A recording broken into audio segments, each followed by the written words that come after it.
इय्याका नाबुदु व इय्याका नस्ताईन। पिछले 2 दिन से जिस तरह से पाकिस्तान जल रहा है, जिस तरह से बदअमनी की लहर, दहशतगर्दी की लहर ने इस मुल्क को अपनी लपेट में लिया हुआ है, तो हम पाकिस्तान तहरीक इंसाफ के बिहाफ पर सिर्फ इतना कह सकते हैं कि मुल्क के अंदर इस्तेहकाम तभी आएगा जब मुल्क में सियासी इस्तेहकाम होगा, जब मुल्क में नुमाइंदगी उन्हीं को दी जाएगी जिन पर अवाम ने एतमाद किया है।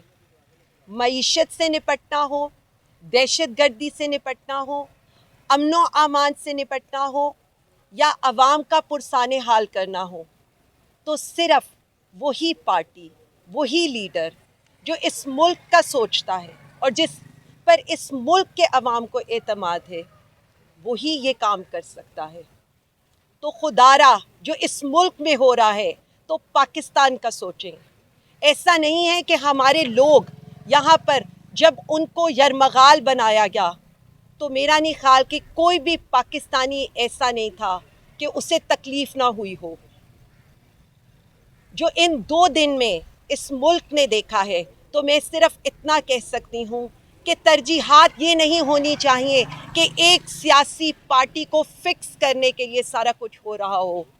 तरजीहात यही होनी चाहिए कि आपको दहशतगर्दों के पीछे जाना चाहिए जो असल दहशतगर्द है, और सवाल एक ही होगा और बार बार होगा, और वो यही होगा कि जब ये मुल्क जहाँ पर इस तरह की आग जल रही हो, तो मुल्क के मुंतखब वज़ीर आज़म को क्यों कैदोबंद की सोबतें बर्दाश्त करने के लिए रखा हुआ है। सवाल यही होगा कि जब आप अपने ही लोगों को दहशतगर्द और बागी बनाने में लगे हुए हों, तो जाहिर है दहशतगर्दों को इतनी ही खुली आज़ादी मिलेगी। और सवाल यही होगा कि हुकूमत वक्त तो जुगतबाजी में मसरूफ़ थी जब वहाँ पर ऑपरेशन जारी था, और पीटीआई को बातें सुनाने में मसरूफ़ थी।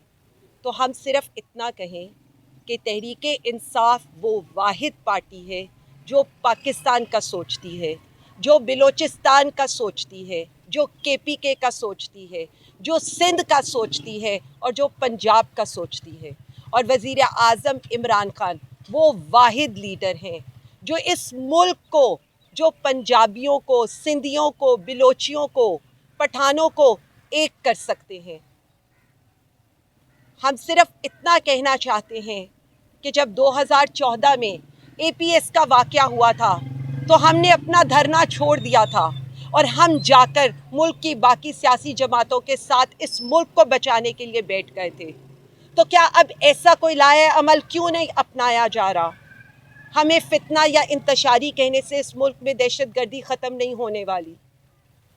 हम कल भी मुहिब्बे वतन पाकिस्तानी थे, आज भी मुहिब्बे वतन पाकिस्तानी है, और पाकिस्तान ही हमारी तरजीह है।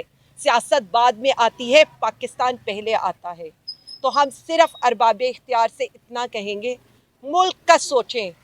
वो शख्स जिसे आपने बेगुनाह जेल में रखा हुआ है, उसको रिहा किया जाए ताकि इस मुल्क में सियासी इस्तेहकाम आए, इस मुल्क में माशी इस्तेहकाम आए, अवाम के मुंतखब नुमाइंदों को उनका हक दिया जाए।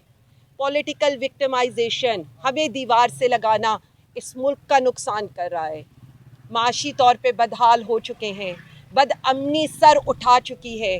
वो पाकिस्तान पर वज़ीर आज़म इमरान खान के दौर में टूरिज़म थी, आज टेररिज्म का गढ़ बन चुका है।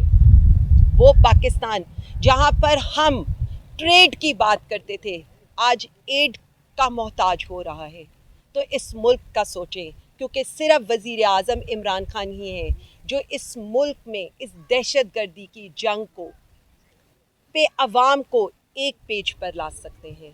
तो खुदारा मुल्क को आगे चलने दें, और इसके लिए इस मुल्क में सियासी इस्तेहकाम की ज़रूरत है। हमने तो सह लिया है, आज फ़र्द जुर्म भी लग गया, अदालतों में भी लड़ाई लड़ रहे हैं, पिछले कई दिनों से रोज़ अदालतों में भी पेश हो रहे हैं और पेश होते रहेंगे।